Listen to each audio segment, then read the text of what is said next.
La cadena Democracia presenta Controversia. Pero estamos retomando con fuerza, cumpliendo las metas previstas. Hay que actuar con la fuerza que se necesita. Controversia. Sería un subsidio directo al consumidor. Una zona de seguridad del Estado. Controversia.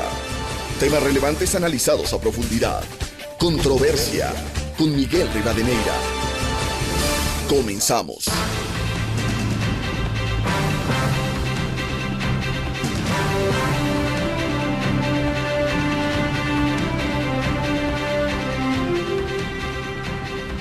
Un saludo cordial a quienes siguen el programa Controversia a través de Exa, Democracia y Democracia TV.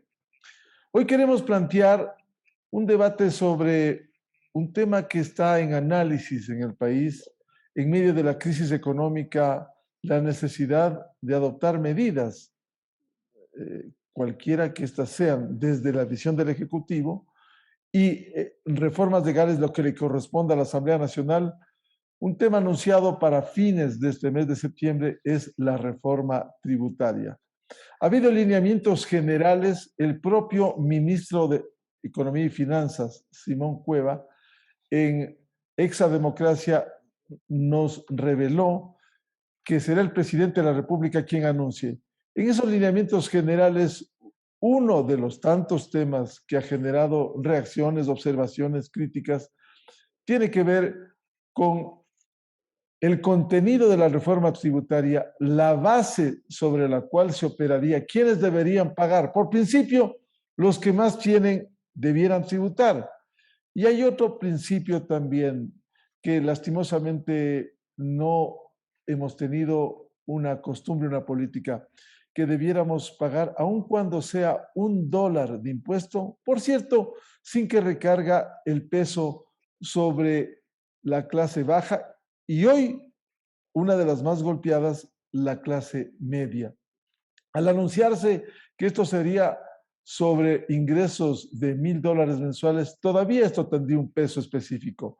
Y decíamos, por ejemplo, una maestra que gana 1,300 o 1,500 tendría que pagar algo más si es que ha venido pagando con otros ingresos en los tributos al servicio de rentas internas. En todo caso, esto está por verse, pero sería bueno dar luces, ilustrar, y por ello hemos invitado a Controversia este fin de semana a la economista Ana Patricia Muñoz, directora del Grupo Faro, al economista Jaime Carrera, secretario técnico del Observatorio de Política Fiscal, y al doctor Napoleón Santamaría, académico y abogado tributarista.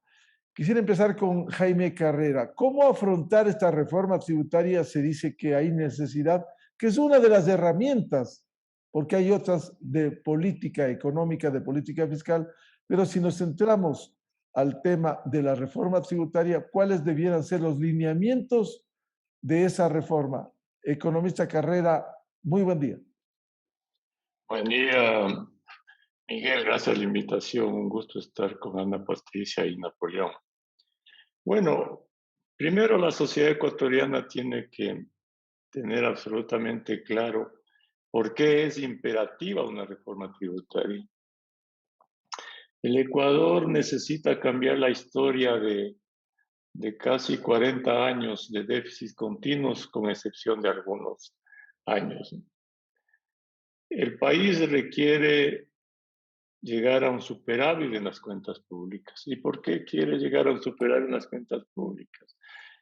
¿Por qué le es necesario llegar a un superávit?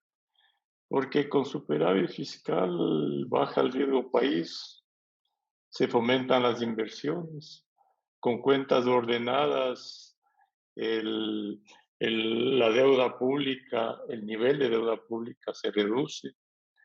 Con cuentas ordenadas, al promover la estabilidad macroeconómica del Ecuador, al fluir las inversiones, se genera crecimiento, se genera trabajo, hay menos pobres en el país.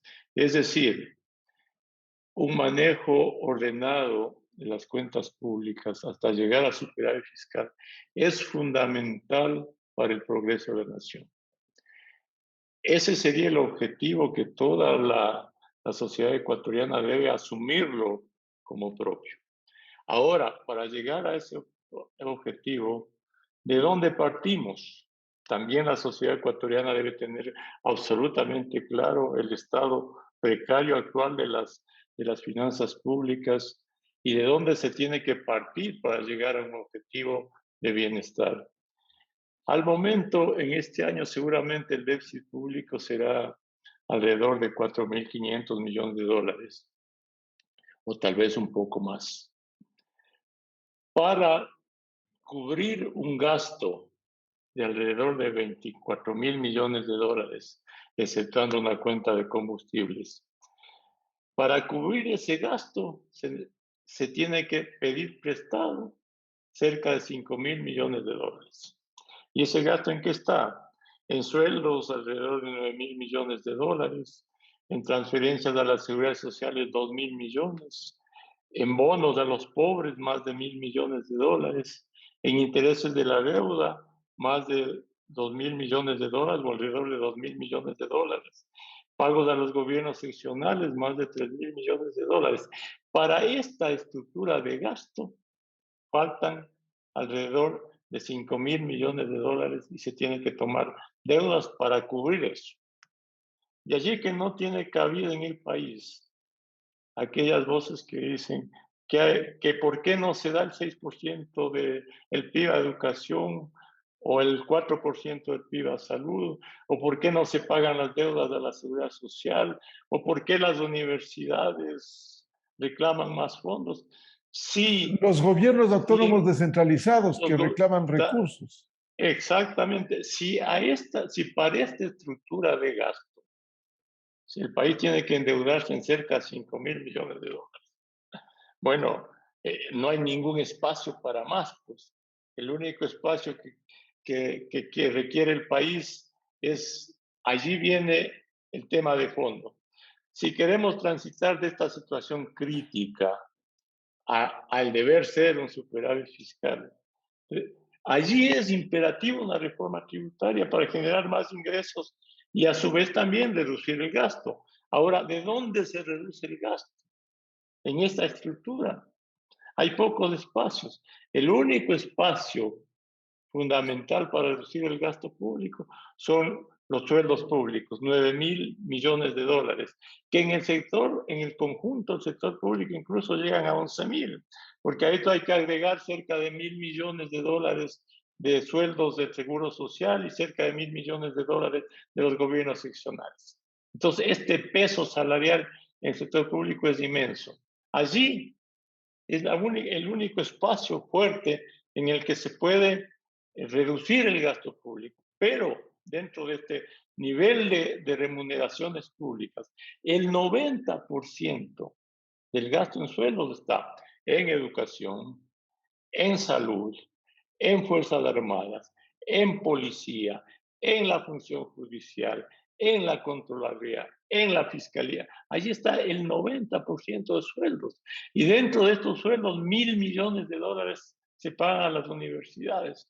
Entonces, lo que quiero reiterar es que para llegar a un estado de orden fiscal y de equilibrio hay que partir de esta realidad. Y tanto el deber ser como la realidad actual tiene que estar, de esta situación tiene que estar absolutamente consciente. Toda la sociedad, políticos, trabajadores, sectores sociales, porque transitar de esta situación precaria en el fisco a una situación que le dé bienestar al país en el mediano plazo va a requerir, primero, de absoluta transparencia en la situación actual. Dos, esfuerzo, sacrificio, constancia, absoluto rigor en los próximos años de toda la sociedad, para que todos estemos conscientes de lo que hay que hacer para llegar a una situación fiscal razonable. Entonces, dentro de ese esfuerzo que hay que hacer en el futuro está, Miguel, la reforma tributaria.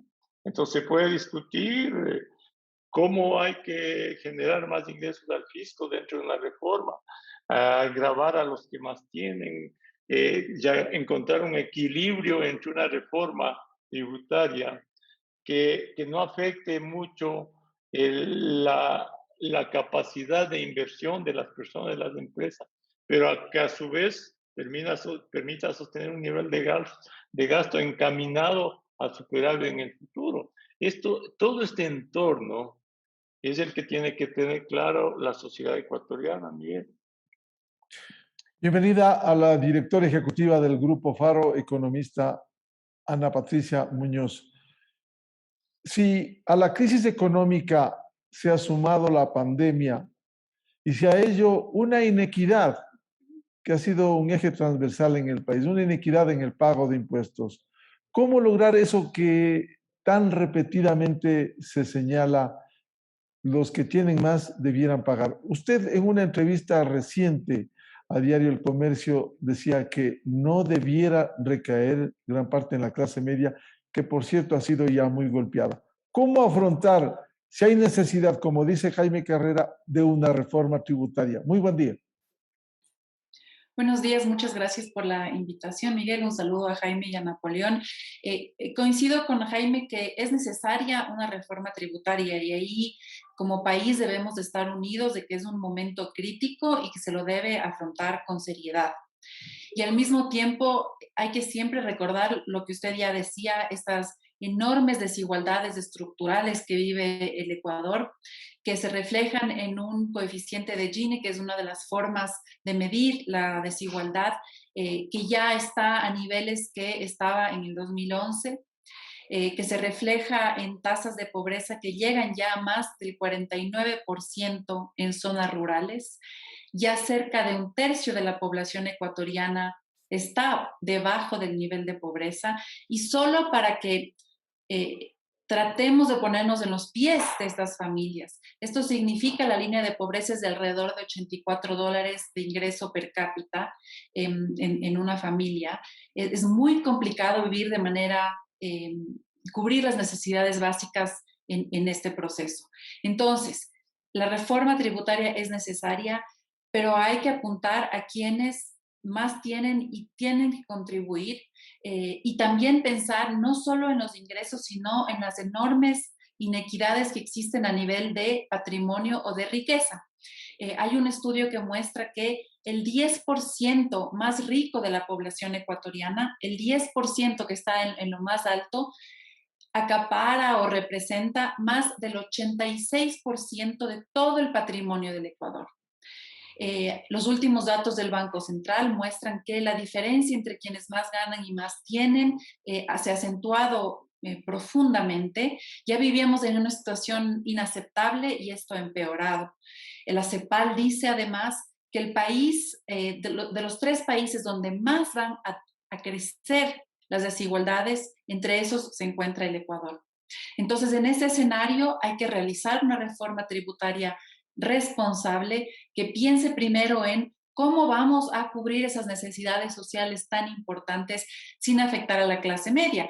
No solamente porque es lo responsable, sino también porque, como decía ya Jaime, hay que pensar también en no afectar la demanda, porque si no vamos a entrar en un círculo vicioso donde esto afecta finalmente al crecimiento del Producto Interno Bruto. Entonces, no es fácil, son medidas complicadas, pero creo que ahí la parte técnica tiene que primar y tenemos que pensar que estamos en un momento todavía de emergencia. Y con esto termino para profundizar más adelante. Miguel, el Ecuador es de los países en América Latina que menos medidas de mitigación ha implementado para paliar la crisis. Hay muchas razones, incluida la que no tenemos política monetaria, pero la realidad es esta. Hay un estudio reciente del Banco Mundial que muestra que solo México está por debajo del Ecuador en términos de las acciones que se hicieron para prestar ayuda social y mitigar los efectos de la pandemia en términos de empleo y sociales. Esta es la situación del Ecuador y esa es la que hay que afrontarla y esperemos saber los detalles de la propuesta para poder comentarlos con más cifras y más datos y poder también realizar propuestas concretas. Efectivamente, debemos esperar el contenido a fin de mes. Sin embargo, si pudiera haber luces, que es lo que pretendemos en este programa dar. Bienvenido al doctor Napoleón Santamaría, académico, abogado tributarista.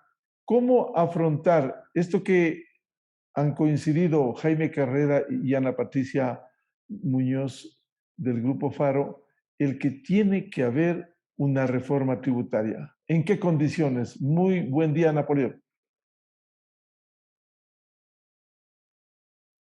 Por favor, el audio. Saludos, apreciado Miguel.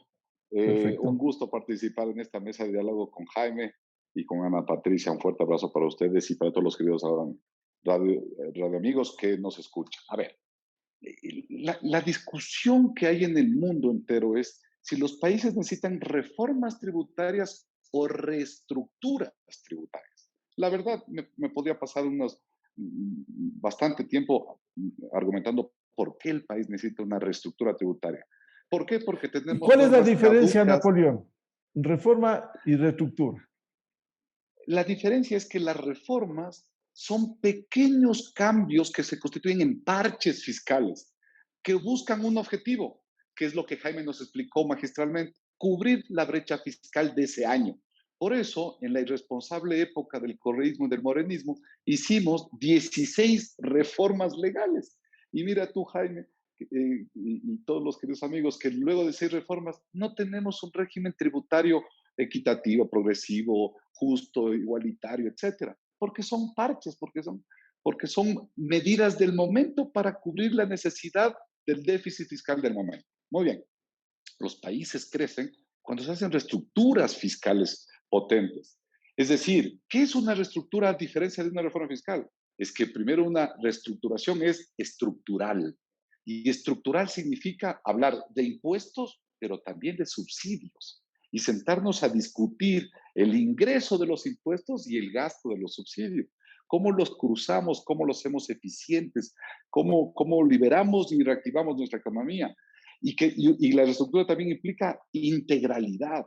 En el Ecuador siempre se hacen reformas a la ley de régimen tributario, nunca al COTAF.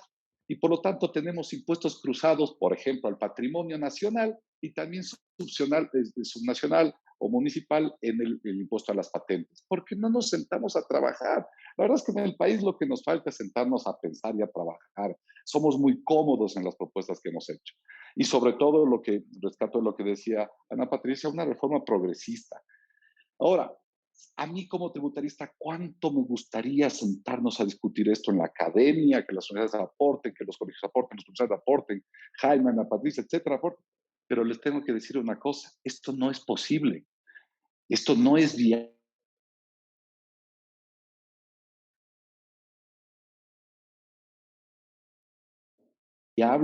Yo participé en la reforma fiscal, presenté Duque el 26 de abril, se le decía, no presente esa reforma es muy peligrosa.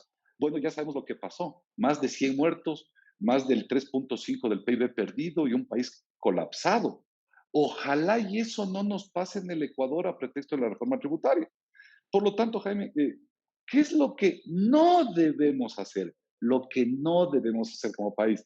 Pero esto no porque a mí se me ocurre, es porque hay que leer los análisis de Colombia, la fallida reforma chilena y las fallidas reformas fiscales autonómicas de España.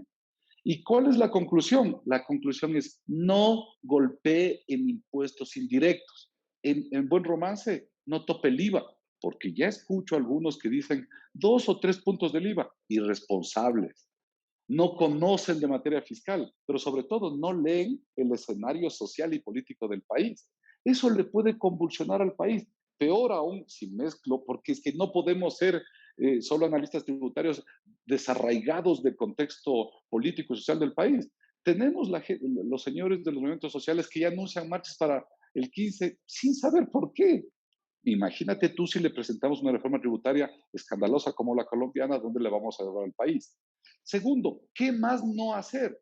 Ningún otro impuesto que signifique, por ejemplo, elevar la gravabilidad de impuesto a la renta de las personas que ganan $1,000. Hay alguna digresión. El ministro de Finanzas, con todo el respeto y cariño, porque queremos que tenga un gobierno, un ministerio exitoso y le apoya al presidente Lazo y todos trabajen por el país, ha cometido ya muchos errores. Primero habló de $500, después 800 y ahora 1,000. Y son exabruptos, al menos desde la materia fiscal, puntualmente desde la materia fiscal, Porque en el país nadie ha pagado impuesto a la renta si no gana $2,340. Esa es la base mínima desgravada en el país. ¿Por qué? Porque en el Ecuador tenemos 11,212 de ingresos que no tributan. Es decir, casi quien gana 1,000 ya no tributa. Y luego tenemos $14,000 de gastos. Sumamos los dos y nos da una media de 2,340. Ahí el cuestionamiento es, señor ministro, usted es un actor clave de informar, de mandar los mensajes. Por eso lo que decía Jaime Cabeza es verdad. Mucha rigurosidad académica. Antes de decir algo, de opinar algo, mucha verdad. Tercero, ¿qué sí hacer? Lo que decía Ana Patricia, que luego de una reforma tributaria, veamos que el coeficiente Gini baja, porque el desacierto que hemos tenido en el país es que hacemos reformas tributarias, pero el índice de Gini se mantiene igual. Cuando la técnica me dice, una reforma tributaria tiene que ayudarme a redistribuir la riqueza y que los ratios de inequidad bajen y por lo tanto, cada vez post reforma tributaria, el índice de Gini vaya en vía al cero. Esto es lo que en el Ecuador no lo hacemos así. Ahora, la pregunta sería, ¿y cómo hacemos? ¿Cómo hacemos para que esto funcione? Son impuestos progresivos a la riqueza. Y ahí no hay mucho donde perdernos. Ahí tenemos un papel trabajado sobre el tema. En el Ecuador tenemos 147 exoneraciones. Te pongo ejemplos. Quien vende una fábrica, quien vende una hacienda, quien vende cualquier inmueble en el Ecuador y se gana millones de dólares, ¿cuánto le paga de impuesto a la renta al Ecuador? Cero. Porque esa norma es de 1981, cuando queríamos motivar el mercado inmobiliario. Hoy día esto ha cambiado, han pasado 40 años. ¿Cuántas ideas le hemos metido ahí? Nada, cero. Segundo, el Ecuador es un país que fomenta el rentismo. Le decimos a los ciudadanos, no hagan negocios, cojan su plata y pongan en el banco o en el sistema financiero en general a más de un año plazo, porque saben que la tasa de interés y su retorno financiero va a estar exonerado de impuesto a la renta. Claro, y entonces en el Ecuador lo que tenemos no es emprendimientos, no es emprendedores, sino rentistas. El rentismo fue una de las cosas que más le afectó a Europa, no solo a España, sino también a Alemania y a Italia. El rentismo finalmente le desgastó a sus niveles, a sus regímenes fiscales. Esto es lo que hay que... Y desde luego, aparte de quitar estas exoneraciones grotescas, en el país tenemos hoteles acogidos al Código de la Producción que pagan cero de impuesto a la renta. Y cruzas la calle y encuentras otro hotel que paga el 25% de impuesto a la renta. ¿Por qué? Porque en la época correísta éramos así de populistas e irresponsables. Yo estoy seguro que con el presidente Lazo esto no va a pasar. Entonces, primero, lo que sí se debe hacer es eliminar exoneraciones. Tenemos un país plagado de exoneraciones y por lo tanto nuestro régimen fiscal está agujereado. Por ahí se nos va el SDI en el informe de gasto fiscal dice que son $5,500 millones, $5,850 exactamente. Segundo, tenemos un serísimo problema de evasión. La cifra, la CEPAL nos ha dicho de 4.500 a 7.000 millones. Aquí la Comisión Anticorrupción hizo un trabajo, hablaba de 4.000 a 5.000. Tenemos un problema de evasión fiscal. Bueno, me alegro porque el SRI ya tiene herramientas más sólidas como para combatir la evasión fiscal grande, mediana y pequeña. Pero respecto de la grande, esta semana el Ecuador ha sido aceptado en el Foro Mundial de Transparencia Fiscal y de Transferencia de Información con efectos fiscales, ¿sí? Con el cual el Ecuador va a recibir información de 102 países respecto de la plata, los momentos financieros, es decir, en resumen, toda la liquidez que pueden tener los ecuatorianos fuera del Ecuador y que no la han reportado. Ojalá tengamos ahí una gestión tributaria fuertísima para combatir la evasión. Segundo, el mismo convenio lo estamos suscribiendo con Estados Unidos. Hoy día reposa en la Corte Constitucional para que nos dé el dictamen previo. Con el dictamen previo vamos a cruzar información con el IRS de los Estados Unidos. Esto es buenísimo y grandes noticias para el país. Pero también falta en otros sectores, quizá ya no los grandes de la economía. En el SRI, si tú revisas la página web, hoy día tenemos 2.800 millones de facturas emitidas por empresas fantasmas, detectados. Eso significó que el país pierda más o menos de 600 a 700 millones de dólares de impuesto a la renta. 600 a 700 millones, solo por facturas de empresas fantasma. Solo cobrando eso, que es deuda firme, que es deuda ejecutoriada, ejecutiva, no tendríamos que hacer reforma tributaria. Y tres, lo que yo siempre he sostenido, aquí hay un bolsillo que debe ayudar al país y es el bolsillo más pudiente. ¿Y cuál es el impuesto más perfectamente aplicable con todos sus problemas de imperfección? Es el impuesto a la riqueza. Uruguay lo tiene, le reporta $700 millones al Estado uruguayo, es un impuesto muy progresista, muy bien armado, muy bien estructurado. Colombia también lo tiene, mal hecho. Claro, ese sería, Napoleón, el impuesto al patrimonio. Ese es el impuesto a las grandes fortunas o el impuesto al patrimonio, donde se le dice, si la persona es rica y por su talento, y por algunos, yo se los digo, algunos sí son personas ricas, pudientes y han hecho, y bien han hecho su fortuna. Hay que decirles que contribuyan porque han tenido este talento frente a otros no. El país los necesita. Pero hay otras fortunas que no tienen esas cualidades de acumulación. Con mayor razón, una fiscalidad respecto de eso. En resumen, hoy día estamos discutiendo que hay un impuesto a las grandes fortunas, a la riqueza, que está muy bien estructurado bajo el modelo uruguayo, que Colombia lo tiene estructurado, pero mal estructurado, y que hoy precisamente en el Parlamento colombiano se discute cómo pasarse al modelo uruguayo. La CELAC hizo el informe del impuesto a la riqueza en el Ecuador y llegó a determinar que, te doy la cifra exacta, golpea bajo a 16.100 personas, 16.000%, es decir, el 1 por 1.000 de los ecuatorianos. ¿Y sabes cuánto nos generó de recaudación? $1.100 millones. ¿Dónde nos perdemos? ¿Por qué el ministro nos da tantos anuncios inexactos y imprecisos? Que cuidado.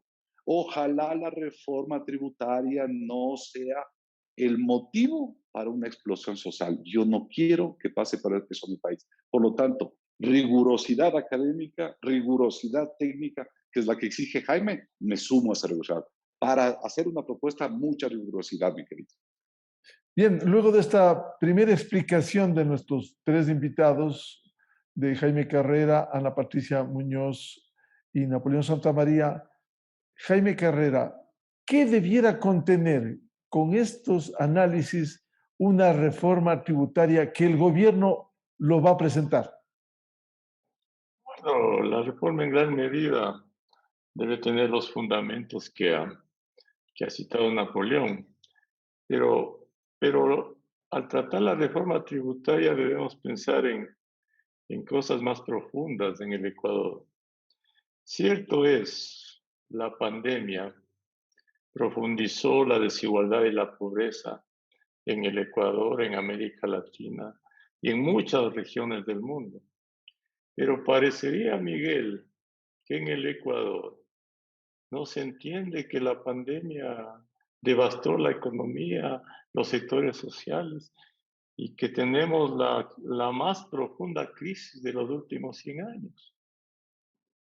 Si uno mira a los actores políticos, económicos, sociales, siguen actuando de la misma manera que han actuado en los últimos 40 años. Permíteme recordarte, Miguel, que en el año 99, cuando se destruyó el Sucre, se hablaba también de una reforma tributaria. El déficit fiscal era parecido al actual, cerca del 6% del PIB. Se hablaba de también subir el IVA u otros impuestos para paliar el déficit. Se hablaba en ese entonces de acuerdos comerciales. Se hablaba en ese entonces de un acuerdo con el Fondo Monetario Internacional. ¿De qué estamos hablando después de 20 años, Miguel, ahora? Exactamente lo mismo. Y a las reformas tributarias, económicas, laborales, de comercio, se oponen los mismos de siempre: trabajadores, políticos, ciertos sectores sociales, ciertos sectores económicos. Entonces, la esencia del cambio en el país, no solo en la tributación, sino en el fisco, en la economía, es el cambio de conducta de la sociedad. El relato que tiene que tener el Ecuador hacia el progreso. No repetir lo mismo que se han hecho en los últimos 40 años. Si el Ecuador pretende con las presiones económicas, sociales, políticas, hacer lo mismo que se ha hecho en los últimos 40 años, los resultados no van a ser diferentes, van a ser exactamente lo mismo. Ahora bien, se habla mucho de desigualdad y de pobreza, es cierto. Hay más de 5 millones de personas que viven con $84 al mes. Hay desigualdad. Pero el nivel de riqueza que tiene el Ecuador es precario. El ingreso por habitante del país es de menos de $500 al mes. Menos de $6,000 al año por persona. ¿Qué podemos esperar con un ingreso por habitante de esa naturaleza? El Ecuador quiere vivir como Dinamarca, pero producir como el tercer mundo. En Dinamarca se produce más de $5,000 al mes por persona. Entonces, el Ecuador lo que tiene que hacer es primero entender que hay que generar riqueza en abundancia para redistribuirla a través de reformas tributarias y de la acción del Estado. ¿Cómo se pueden reducir las desigualdades y la pobreza en el futuro? Con crecimiento, abundante crecimiento, por encima del 5% durante décadas. Y con ese crecimiento, la generación de trabajo. No hay mejor política social que generar trabajo. Esa es parte de la redistribución. Y también, dentro del orden fiscal, que el Ecuador tenga los recursos para dar educación a las pobres, para dar salud, para dar seguridad social, para dar bienestar social. Así se redistribuye la riqueza, se crea trabajo y se disminuyen las desigualdades. Pero si no hacemos todo lo que tenemos que hacer para crecer y producir en abundancia, y tratamos de redistribuir lo que no tenemos, y seguimos con el cuento de la redistribución de lo poco que hay, generando desajustes fiscales y económicos, el Ecuador va a estar condenado a la pobreza por décadas. Vean ustedes China. China ha crecido durante décadas a cerca del 10% anual. En China hay multimillonarios. El Jinping acaba de anunciar hace unos días el propósito de China, ahora sí, una vez que tienen la abundante riqueza generada, comenzar a redistribuir. Y la propuesta de China hasta el año 2025 es tener un ingreso promedio en China de $11,500 hasta el 2025. Entonces, para que haya menos pobreza, para que haya mejor redistribución, hay que generar riqueza en abundancia. Eslovenia era un país pobre y ahora está superando la renta per cápita de España. ¿Por qué?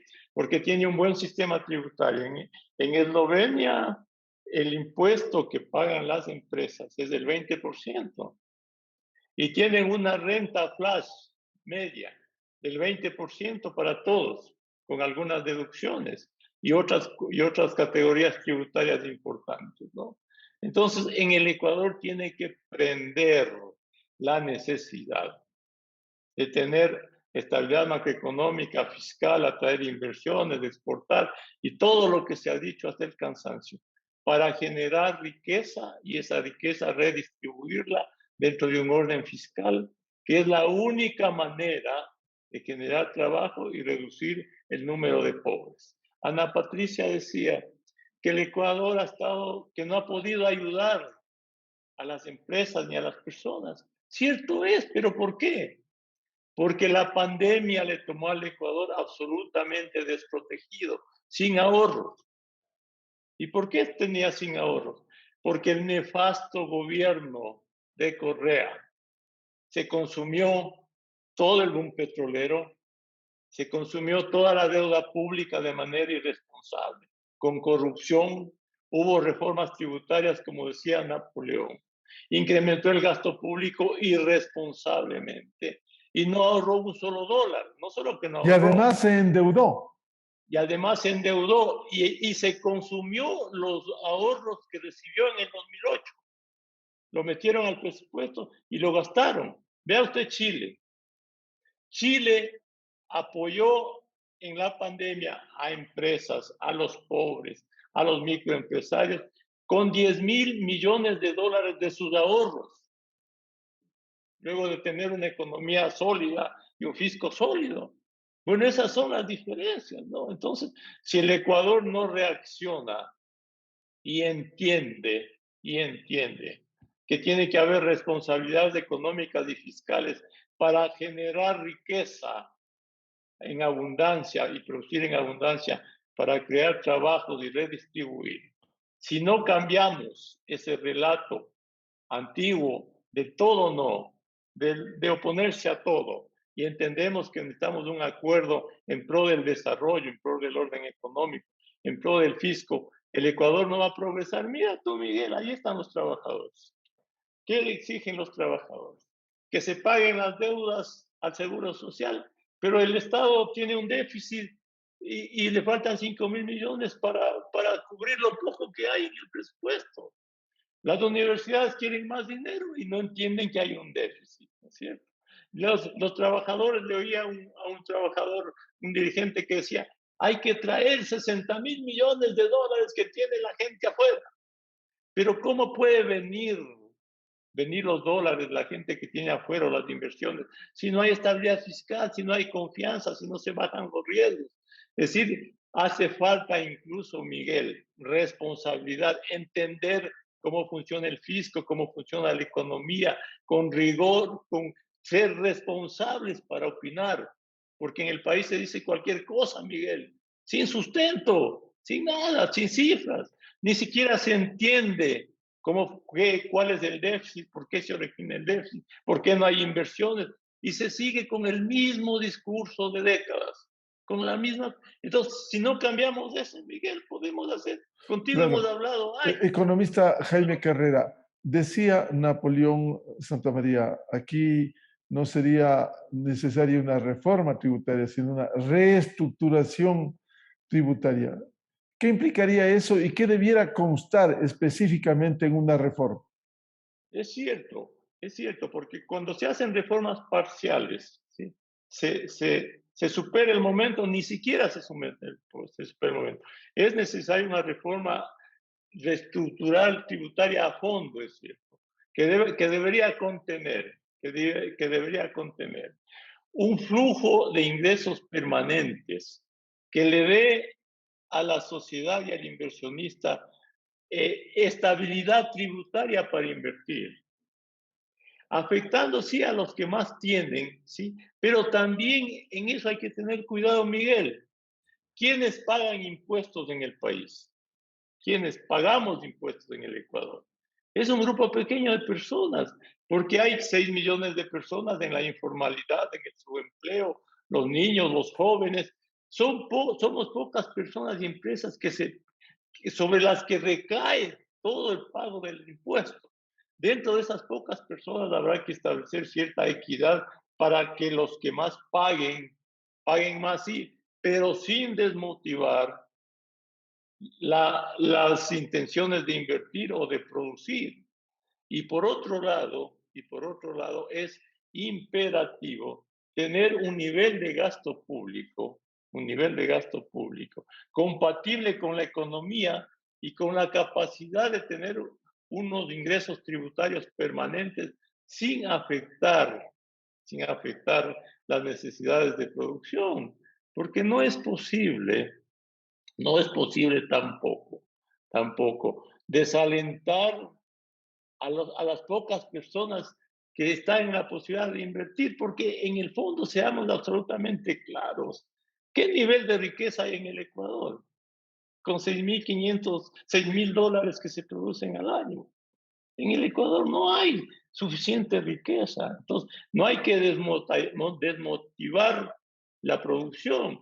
Y por otro lado, sí, es importante, y es cierto lo que decía Napoleón, las personas que ganan más de $20.000 al mes no pagan impuestos. Entonces en el Ecuador también hay que institucionalizar la responsabilidad de pagar impuestos, ¿no? Aunque sea $1, aunque sea $2. Es decir, en el fondo, Miguel, tenemos que asumir cada ciudadano ecuatoriano, ¿sí? La responsabilidad de construir un nuevo país, de aportar cada uno, de entender que un país próspero va a ser producto del esfuerzo de todos. Miguel, la gente quiere soluciones ya, quiere trabajo ya, quiere educación ya, quiere salud ya, quiere plata para la seguridad social ya. El país va a necesitar muchos años de esfuerzo colectivo para progresar. Muchos años de esfuerzo. Y hay algo fundamental, Miguel, que lo voy a repetir 1 y 1000 veces. Si la sociedad no entiende que se necesitan reformas para progresar con responsabilidad económica, fiscal, apertura, no tengamos duda de que al término de 4 años volverá el populismo. Todas estas acciones que se oponen a todas las reformas, lo único que hacen es dar pábulo y generar las condiciones para que tengamos luego los populistas que están al acecho, que están allí esperando, no solo esperando, sino haciendo todo lo posible porque este gobierno fracase para regresar y volver al círculo vicioso de siempre, populismos que destruyen y que nunca permiten progresar al país. Reflexionemos que si no aportamos todos para reformar este Ecuador, para progresar, el populismo está allí, que ya destruyó al Ecuador en los últimos 14 años y que no va a tener ningún ambaje para destruirlo en el futuro después de este gobierno. Economista Ana Patricia Muñoz, ¿qué debiera contener lo que se ha anunciado desde el Ejecutivo, una reforma tributaria? ¿Usted coincide, discrepa el que debiera haber una reestructuración tributaria, no una reforma tributaria? Partiendo de un hecho, cuando uno revisa la Constitución de Montecristi, uno ve que es letra muerta lo que pasa en el país. El artículo 300, que habla de régimen tributario, dice algo ideal, algo que resulta utópico para aplicarlo. La política tributaria promoverá la redistribución y estimulará el empleo, la producción de bienes y servicios y conductas ecológicas, sociales y económicas responsables. De esto, ¿cuánto se cumpla? ¿Qué debiera hacerse y qué debiera contener en esta reforma, Ana Patricia? Sí, creo que hay varias cosas, algunas que se han mencionado ya. Nosotros desde Grupo Faro hemos hecho ya por más de 3 años informes anuales sobre lo que se llama gastos tributarios. Es decir, lo que deja de percibir el fisco por las deducciones, exoneraciones, exenciones. Y esto, ya decía Napoleón, es más o menos de 5.600 millones a las últimas cifras del 2019. Esto no es necesariamente malo. El problema es que en el Ecuador no hemos evaluado si los objetivos de esta pérdida en ingresos están siendo cumplidos. Y ahí nosotros en cada informe que sacamos tratamos de darle un ángulo diferente.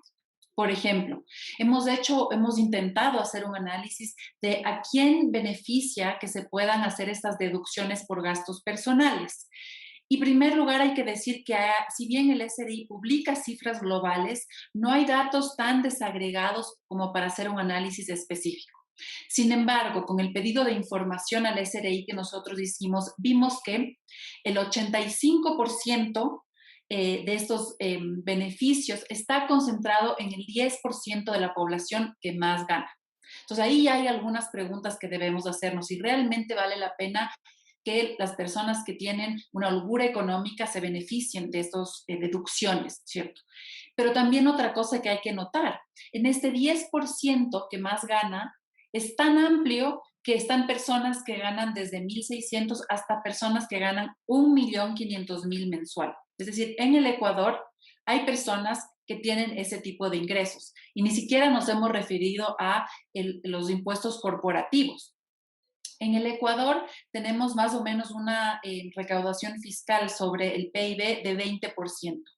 por debajo de lo que tiene América Latina. Entonces, todavía incluso comparado con países de la región, tenemos oportunidad de mejorar esos ingresos.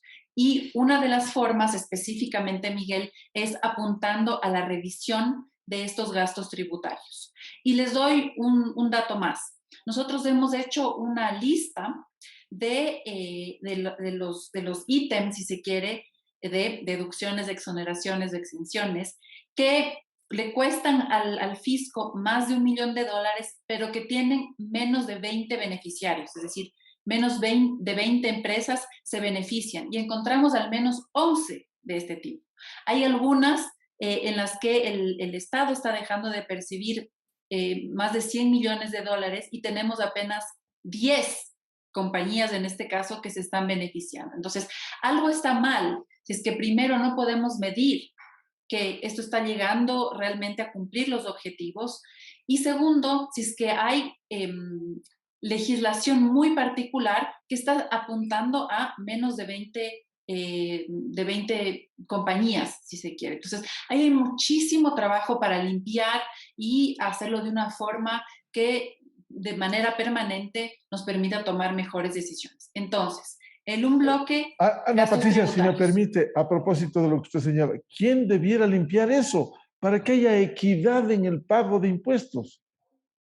Es fundamental, primero, que en conjunto con el SRI se haga esta revisión de todos estos gastos, sobre todo estos que parecen no tienen mucho sentido, y que esta información, en su mayoría de manera desagregada, sea pública, para que la academia y organizaciones, centros de investigación como Grupo Faro, como el Observatorio, puedan hacer investigaciones mucho más concretas. Estamos hasta cierto punto atados de manos porque tenemos generalidades. Entonces, eso es fundamental.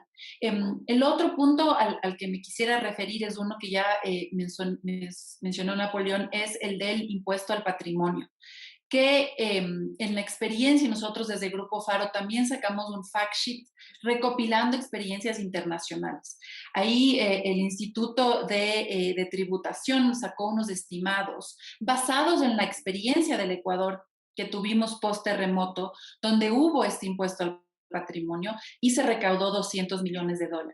Ellos hacen varias simulaciones y, por ejemplo, manteniendo la tasa que se impuso en ese entonces, en el 2016, donde se recaudaron 200 millones, expandiéndola al 10% que más gana, estiman ellos que se podrían recaudar hasta 300 millones. Y, por supuesto, jugando con las tasas y el nivel, llegan hasta unos 1.200 millones de dólares. Ahora, es interesante que en este impuesto, lo que hemos visto en los países de la OECD, por ejemplo, hace 10, 15 años había 14 países que tenían este impuesto, ahora solo tienen 4. ¿Por qué? Porque es fácil, si es que este impuesto es permanente, que se encuentren mecanismos lastimosamente de elusión o de evasión. Entonces, lo que han hecho estos países es una combinación de un impuesto a la herencia sólido con un impuesto a las ganancias de capital también sólido. Entonces, se pueden tener estos diferentes sistemas, pero esta es una alternativa adicional. Sí quisiera mencionar, y ahí estoy de acuerdo con Jaime, que esto no se va a solucionar solo. Hay que tomar decisiones difíciles. Tal vez discrepo yo en el punto de que crecer el país para que luego se redistribuya. Hemos tenido ya años de evidencia donde esto tampoco es automático y por eso es muy importante también pensar en la redistribución para el crecimiento. Hay análisis de la OECD que muestran que los países que tienen políticas más equitativas logran crecer más rápido. Entonces, tienen un sentido también en términos económicos. Y ahí solo les comparto una experiencia ya de mis investigaciones personales. Yo trabajé por 10 años en la Reserva Federal de Boston, en Estados Unidos, en el Banco Central de Estados Unidos, justamente sobre temas de equidad. Y lo que se ve si se quiere, incluso frustración y esta angustia, es que la economía crece, pero la concentración crece y la inequidad sigue aumentando. Es decir, pueden crecer las economías, pero eso no va a querer decir que los problemas sociales se resuelvan. Y aquí tenemos que tener en cuenta algo ya para terminar, es que si bien es importante tener una mejora de la calidad... Ana Patricia, si me permite, es decir, crecen las distorsiones y las brechas, lo cual le vuelve a un mundo más inequitativo. Exactamente, es decir, no es automático que si se crece el PAI le beneficia a todo de manera igual. De hecho, basta ver con las últimas cifras en Estados Unidos de el decrecimiento de la esperanza de vida según las diferentes razas y etnias. Y ahí ustedes pueden ver, por ejemplo, que la esperanza de vida para las poblaciones afroamericanas bajó en 3 años por la pandemia. ¿Por qué? Porque todavía hay mucha inequidad de riqueza y también en términos raciales. Una nación que ha crecido y que ha logrado generar acumulación de riqueza importante, que no tenga a su vez políticas explícitas que beneficien a la mayoría, va solamente a expandir esas brechas. Entonces, eso es muy importante. Y decía yo, si bien es fundamental, claro, mejorar la calidad del gasto, tener políticas claramente anticorrupción y de transparencia, recordemos que el presupuesto del 2021, si lo comparamos al inicial del 2020, ya es 10% menor. En el sectorial de educación se bajó en más de 900 millones de dólares. Entonces, sería ilógico pensar que esto se va a recuperar enseguida o que tengamos otros mecanismos para aumentar las brechas fiscales, pero sí tenemos que estar conscientes que han habido ya ajustes importantes en el gasto y no hay mucho por dónde movernos ahí, y por eso es fundamental pensar seriamente en esta reforma tributaria que pronto la vamos a conocer. Doctor Napoleón Santamaría, ¿qué debiera contener específicamente? Usted dice la reestructuración tributaria y no la reforma tributaria.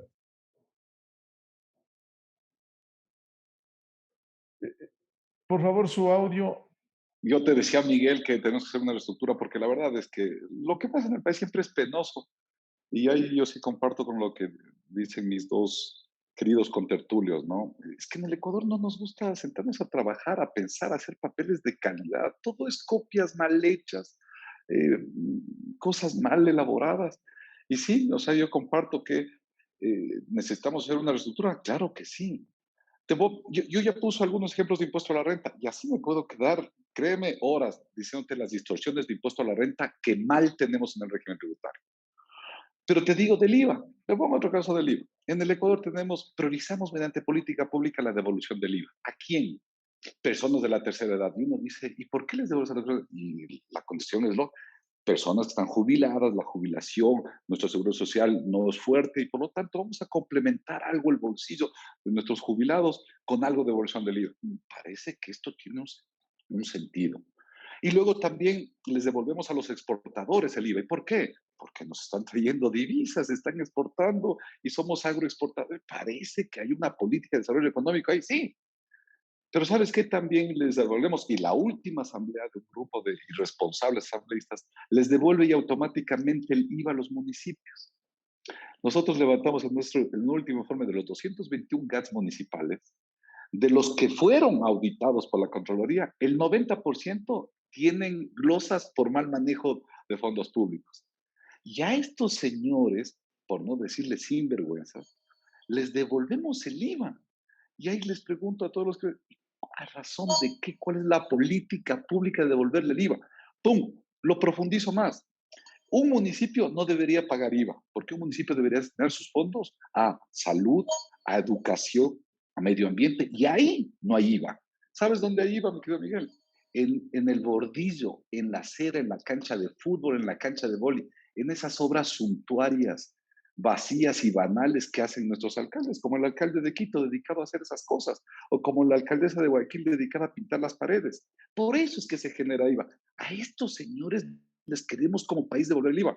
Jaime me dirá mejor la cifra, pero si mal no entiendo, en el último proforma del 2021, el Estado ya le entrega 3.000 millones o cerca de ahí a los municipios por las asignaciones que tenemos del 10% de las reglas petroleras. A más de los 3.000 millones les entregamos el IVA. ¡Pum! Pero acentúo más. ¿Sabes cuántas tasas medioambientales de no polución, de tratamiento de desechos sólidos, de aguas residuales, o sea, las que tienen que atender el municipio, se han creado en el país los últimos 10 años? Ninguna. ¿Sabes por qué no se crea ninguna? Porque los alcaldes se sientan y tienen asegurado el presupuesto. Ningún alcalde hace nada por sus ingresos. Todo les llega del Estado o de los impuestos subnacionales. Así podemos salir como país. Esto realmente es un país estructuralmente hablando. Esto es lo que debemos discutir en el fondo, ¿no? Luego, también hago una crítica a algunos sectores empresariales que se pierden, porque en el Ecuador tenemos eslogan, ¿no?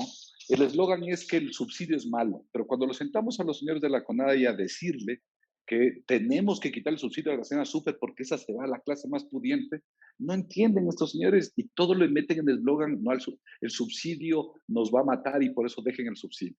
Pero hay también sectores empresariales que repiten las cosas sin análisis. Y al presidente, en una oportunidad que tuvimos, se lo dijimos. El presidente dijo, el ISD lo voy a bajar. Le hemos demostrado en estudios que el ISD no ahuyenta el capital del exterior. ¿Por qué? Porque cuando viene el capital del exterior no está grabado con el ISD. Y muchos me dicen, pero cuando saque, sí está grabado con el ISD. Les digo, espérense un ratito. Si viene un inversionista y pone 10 millones y al otro mes lo quiere sacar, ese no es inversionista, queridos amigos. Ese es un capital golondrina que vino a hacer un negocio y se va. Esos, al menos yo, no quiero para mi país. Pero les cuento algo más. Si viene alguien y pone 10 millones y hace una empresa sólida, fuerte, a futuro, generando empleo, protección al medio ambiente, etcétera, y genera utilidades, que eso es lo que sí tiene que generar un buen inversionista, cuando repaga las utilidades al exterior, queridos amigos, no está grabado con el ISD. No hay ISD. Entonces, ya les he dicho a muchos dirigentes empresariales, ¿por qué dicen que el ISD es un novice a la inversión? Y me han dicho, es que tampoco puede venir créditos. Y les he probado que el 159 de la Ley de Equidad Tributaria dice, todos los créditos que vengan actividades productivas, código de producción productiva es casi todo, al microcrédito, a la vivienda y a la compra de derechos representativos de capital, tampoco tiene ISD. Entonces, uno dice, pero ¿por qué dicen estas cosas? Y ahí sí voy a compartir con Jaime y Ana Patricia una cosa. Esto va a ser muy difícil mejor, pero mucho más difícil si no se tienen las ideas claras. Si es que solo los conceptos se reducen a ideas muy pequeñitas. Y yo, Miguel, quisiera terminar con algo que tú decías. El presidente ha dicho que va a anunciar. Créeme que de mi experiencia, y participado en varios países en reformas tributarias, los presidentes nunca anuncian las reformas tributarias. Para eso están sus ministros de finanzas. A ellos tenemos que encomendarles la sociabilización del programa con los intelectuales, con los grupos, las academias, con los colegios profesionales, con la ciudad en general, con los medios. Él debe encargarse de eso. Cuando esté el proyecto pulido, entonces el presidente toma las decisiones del caso. Creo personalmente que el presidente Lasso se equivoca. Él, al anunciar muchas cosas, entre otras, la eliminación de la herencia, que desde luego está mal asesorado el presidente Lasso, lo que está haciendo es perdiendo capital político, lo que está haciendo es destruyendo la posibilidad de hacer una reforma tributaria buena, sólida, potente. Termino. Ojalá, mi querido Miguel, la reforma tributaria nos ayude para lo que nos ha explicado Jaime y Ana Patricia, que haya esta transferencia de recursos de los que más tienen a los que menos tienen, esta redistribución de la riqueza bajo el principio de equidad, pero de equidad vertical, no equidad horizontal, ¿no? Sino vertical. Y te digo por qué esto, Miguel, porque hasta el día de hoy, y esto se los he dicho en las cámaras de comercio, les he dicho, los importadores tuvieron ya la ventaja de mermar el arancel a 667 partidas. Pero ¿sabes lo que ha pasado hasta ahora? Que los precios no han bajado en lo que bajó el ratio porcentual del arancel. Y entonces uno dice, ¿y entonces dónde se quedó el beneficio? Si el beneficio no es para los señores importadores, esto es lo que Jaime dice, ¿no? Entender esta nueva estructura del país. Si hacemos una reforma, no es para que 5 o 10 empresas importadoras tengan una mayor utilidad, porque estaríamos jugando en contra de lo que no queremos que le pase a nuestro país, que es que se desangre socialmente. ¿Dónde debe estar el beneficio? En que haya un menor precio. ¿Para qué? Para beneficiar a los 17 millones de ecuatorianos. Y entonces ahí sí lo que nos han explicado magistralmente, digamos, a la economía, etc. Bueno, muchos importadores me han dicho, personalmente me han dicho, es que Napoleón, tengo stock todavía costoso porque a mucho stock, mucho inventario, lo traje todavía cuando había arancel y por lo tanto es costoso. Y les he dicho, me parece razonable lo que dicen. Pueden tener un inventario anterior costoso y solo el nuevo inventario que están importando ya sin aranceles es más barato. Entonces todavía tienen un mix y el precio no ha podido irse para abajo. Entonces me parece razonable que una compañía se estoque 3 meses. Por lo tanto, esperemos que pase agosto, septiembre y octubre y que para noviembre haya una importante merma, mi querido Miguel, en los precios. El mensaje final que quiero decir es una reforma tributaria para darle más plata al señor Estado y que redistribuya de mejor manera esos fondos en las personas menos necesitadas, solo tiene una bendición. La bendición si tiene una aceptación social para pagar las llagas que deja la inequidad, mi querido Miguel. Vamos a esperar el contenido de la reforma que se anuncia para fines de mes, desde el Ejecutivo, desde el Ministerio de Finanzas, pero quisiera un minuto a cada uno de ustedes. ¿Qué esperan de lo que presentara, lo que debe presentar el Ejecutivo sobre reforma tributaria? Jaime Carrera, un minuto. Lo que se espera es que una reforma tributaria persiga la sostenibilidad fiscal en el mediano plazo y que persiga los fundamentos, consolidar los fundamentos económicos y fiscales y sociales que requiere el país para progresar. Eso debería perseguir la reforma tributaria. Consolidar la sostenibilidad fiscal, la estabilidad macroeconómica y las posibilidades de redistribución, que es cierto que hay que hacerlo para que el país progrese. Cerrando las puertas, Miguel, como sociedad, a cualquier indicio de retorno del populismo. Tenemos que consolidar las responsabilidades económicas, fiscales, sociales, para cerrar las puertas al retorno del populismo que destruye los países. Ana Patricia Muñoz, ¿qué espera de lo que se anuncie como reforma tributaria? Esperaría que esta reforma, o aspiro a que esta reforma encapsule el momento en el que está viviendo el Ecuador y que sea coherente con ese momento. Es decir, que se pueda efectivamente lograr ingresos para financiar de mejor manera los programas sociales que tanto hacen falta, que sea dirigida principalmente a quienes más tienen y que pueden contribuir de mejor manera, que se promulgue de manera más transparente quiénes están beneficiándose por ciertas exenciones, deducciones, que se lo haga, Miguel, de forma técnica. Yo he dicho tal vez sin que suene tan bonito, pero hay literatura ya que muestra que, por ejemplo, permitir que se deje de pagar el impuesto a la renta con el pretexto, la intención de que suba o que incremente la generación de empleo, no funciona de manera general. El Ecuador ya lo intentó en varias reformas tributarias y las cifras muestran lo propio. Al menos no hay registro de que se aumente el empleo porque se permite que se deje a las corporaciones pagar el impuesto a la renta por cierto tiempo en ciertos lugares. Entonces, una manera técnica que sí permita mejores ingresos, pero sobre todo que la ciudadanía esté tranquila, que esos ingresos van a ser utilizados para quienes más necesitan. Y finalmente, que estoy de acuerdo ahí con Napoleón, por ejemplo, el ISD es más de $900 millones. Perder esa fuente de ingresos en estos momentos no es adecuado. Entonces, ya pasados el momento de elecciones, estamos en el momento de tomar las decisiones difíciles y esperamos que se lo haga de manera responsable. Napoleón Santamaría, un minuto. ¿Qué espera del contenido de la reforma del Ejecutivo? ¿Qué espero del contenido, Miguel? Te voy a hablar ahí como profesor de política fiscal y tributaria. Primero, que no sea la vía de aprobación la consulta popular. Cuidado, presidente Moreno. Lazo, perdón, el señor Moreno ya se fue afortunadamente. Nunca los tributos se discuten en las urnas. Así que, primer consejo, no lleve la reforma tributaria a consulta popular. Primero. Segundo, que no la llame creando oportunidades. Es decir, nunca ideologice una reforma tributaria del país a un movimiento político. Cuidado, presidente Lazo.